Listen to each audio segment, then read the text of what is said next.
Middle অর্ডারটাই বাংলাদেশের জন্য এখনকার ক্রিকেটে সবচেয়ে বড় দুশ্চিন্তার কারণ। টি-20 ক্রিকেটে বা টি-20 সিরিজে আফগানিস্তানের বিপক্ষে আপনি হয়তোবা কোনো কারণে সার্ভাইভ করে গেছেন, প্রায় প্রতিটা ম্যাচেই কিন্তু মিডল অর্ডার স্ট্রাগল করেছে। তারপরও আপনি হয়তোবা সিরিজটা জিতেছেন বা আফগানিস্তানকে হোয়াইট ওয়াশ করেছেন বলে হয়তোবা খুব একটা কিছু মনে হয়নি।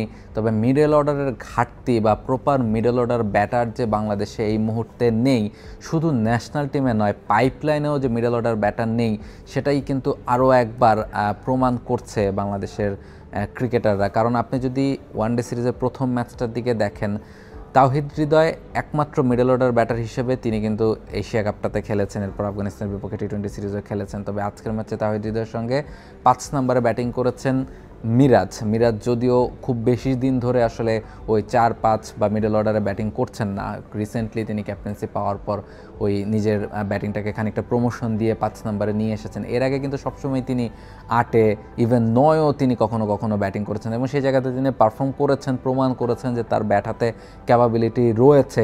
সেটা তিনি আজকেও প্রমাণ করেছেন। হৃদয় এবং তার মধ্যে 100 রানের একটা জুটি হয়েছে, তিনি 60 রান করেছেন, হৃদয় হাফ সেঞ্চুরি করেছেন, সবই ঠিক আছে। কিন্তু বাংলাদেশ প্রথমে 3টা উইকেট হারিয়ে যাওয়ার পর মিডল ওভারে যে ওয়ানডে ক্রিকেটে একটা লম্বা সময় পার করতে হয় উইকেটে, একজন দুজন ব্যাটারকে যে অ্যাঙ্কর রোল প্লে করতে হয়, 45 ওভার বা 40 ওভার পর্যন্ত অন্তত টেনে নিয়ে যেতে হয়, সেই ধরনের ব্যাটার কিন্তু বাংলাদেশের এই মুহূর্তের যে স্কোয়াডটা, সেই স্কোয়াডে কেউই নেই।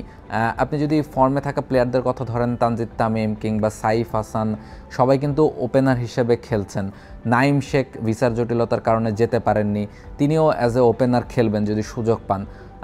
এছাড়া কিন্তু 4 নম্বরে তাওহিদ হৃদয়, তিনিই একমাত্র প্রপার মিডল অর্ডার ব্যাটার। এরপরে কিন্তু মিডল অর্ডারে তেমন কেউ নেই। সে জায়গায় হয়তো বা লিটন দাসকে বাংলাদেশ দল খুব বেশি করে মিস করতে পারে এই সিরিজে। তবে এরপরও ধরেন 5 নম্বরে কিংবা 6 নম্বরে, এর আগে আমরা একটা সময় যখন ওয়ানডে ক্রিকেটটা আমরা খুব ভালো খেলেছি 2015, 16, 17, 18-এর দিকে, তখন কিন্তু মুশফিকুর রহিম ছিলেন, সাকিব আল হাসান ছিলেন, মাহমুদুল্লাহ রিয়াদ ছিলেন, তারপর 7-8-এ অন্যরা খেলতেন।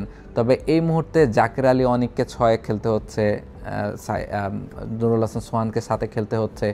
দুজনেই কিন্তু আসলে ওই 7-এ খেলার মতো ব্যাটার, ফলে দুজনের একজনকে আপনি হয়তো বা একাদশে জায়গা দিতে পারেন, কিন্তু দুজনকে জায়গা দিতে গেলে আপনার কিন্তু একজন প্রপার মিডল অর্ডার ব্যাটার বা প্রপার ব্যাটার ছাড়া খেলতে হচ্ছে, যেটার কারণে কিন্তু আজকে বাংলাদেশের ব্যাটারদের বা বাংলাদেশের স্কোরটা সেরকম হেলদি হয়নি। ব্যাটিং কলাপসেই এক ধরনের বলা যায়, যদি না ওই মিরাজ আর তাওহিদ হৃদয়ের পার্টনারশিপটা না হয়। ফলে সেই জায়গাটাতে যখন মুশফিক রিয়াদরা খেলতেন, তখন কিন্তু মিরাজকে খেলতে হতো 7-এও না, আসলে তিনি 8 নম্বরে, কখনো কখনো 9 নম্বরেও খেলেছেন। ফলে সেই জায়গাটা থেকে মিরাজ 5-এ খেলছেন, ওই ভ্যাকিউমটাও কিন্তু তৈরি হয়েছে যে 8 নম্বরে যে একজন সাপোর্ট, ব্যাটিং অর্ডারের যে ডেপথটা, সেই ডেপথটা কিন্তু অনেকটা কমে গেছে। এখন কিন্তু 8 নম্বরে বোলাররা খেলছেন, তানজিম সাকিব বলেন বা কোনো স্পিনার বলেন, তাদেরকে খেলতে হচ্ছে যাদের ব্যাটিং স্কিল খুবই কম মিরাজের তুলনায়। ফলে সেই জায়গায় একটা ব্যাটিং ডেপথেরও একটা ঘাটতি হয়েছে। এবং শুধু বাংলাদেশ ন্যাশনাল টিমের কথা বললেই না, যদি আপনি পাইপলাইনেও দেখেন, একটা সময় 5 নম্বরে ইয়াসির আলী রাব্বিকে ট্রাই করা হয়েছিল, তার আগে একটা সময় মোহাম্মদ মিঠুনকে ট্রাই করা হয়েছিল, যখন মুশফিক রিয়াদরা খেলতেন সেই সময় সাকিবরা খেলতেন। এরপরে কিন্তু ওই 5 নম্বরে কিংবা 6 নম্বরে খেলার মতো ব্যাটার বাংলাদেশ একেবারেই খুঁজে পায়নি। এবং এই মুহূর্তেও যদি আপনি লোকাল ক্রিকেটে দেখেন, ওই 5 নম্বরে 6 নম্বরে খেলার মতো ব্যাটার কিন্তু এই মুহূর্তে লোকাল ক্রিকেটেও নেই, যে যারা পাইপলাইনে আছেন বা যাদেরকে আপনি ভাবনায় আনতে পারেন। মোসাদ্দেক হোসেন সৈকতের কথা আপনি বলতে পারেন, তিনি ঢাকা লিগে ভালো খেলেছেন, বল হাতেও ভালো করেন। তবে ওই ইন্টারন্যাশনাল ক্রিকেটের জন্য একবার তো ন্যাশনাল সিলেক্টর গাজী আশরাফ হোসেন লিপু, তিনি মুখ ফসকে বা যেভাবে হোক বলেই ফেলেছিলেন যে তাকে আসলে ইন্টারন্যাশনাল ক্রিকেটের জন্য ভাবা হচ্ছে না। তার মানে ওই ইন্টারন্যাশনাল ক্রিকেট খেলার মতো টেম্পারমেন্ট বা ক্যাপাবিলিটি, সেটা নিয়ে সিলেক্টরদের মনে অন্তত ডাউট আছে সৈকতকে নিয়ে।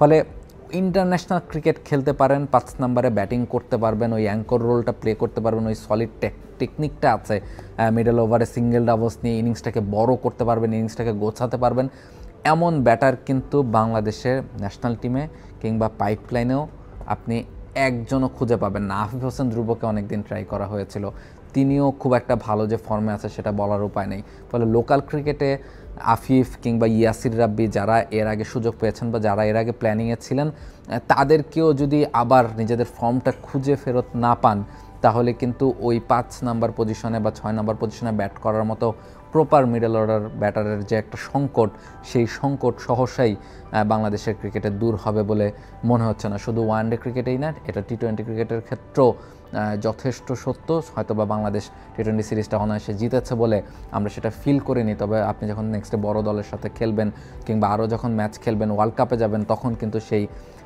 গ্যাপটা আপনাকে বড় দলগুলো চোখে আঙুল দিয়েই দেখিয়ে দিতে হবে। ফলে এই মুহূর্তে সিলেক্টরদের জন্য হয়তো বা সবচেয়ে বড় ভাবনার জায়গা এইটাই হবে যে লোকাল ক্রিকেট থেকে একজন মিডল অর্ডার ব্যাটার পিক করা এবং তাকে ইন্টারন্যাশনাল ক্রিকেটের জন্য তৈরি করা। রাহুল রায়, T Sports. For more updates, subscribe to our YouTube channel and click on the bell icon. Follow us on Facebook and Instagram. Download T Sports app to enjoy exciting games and highlights. Visit tsports.com.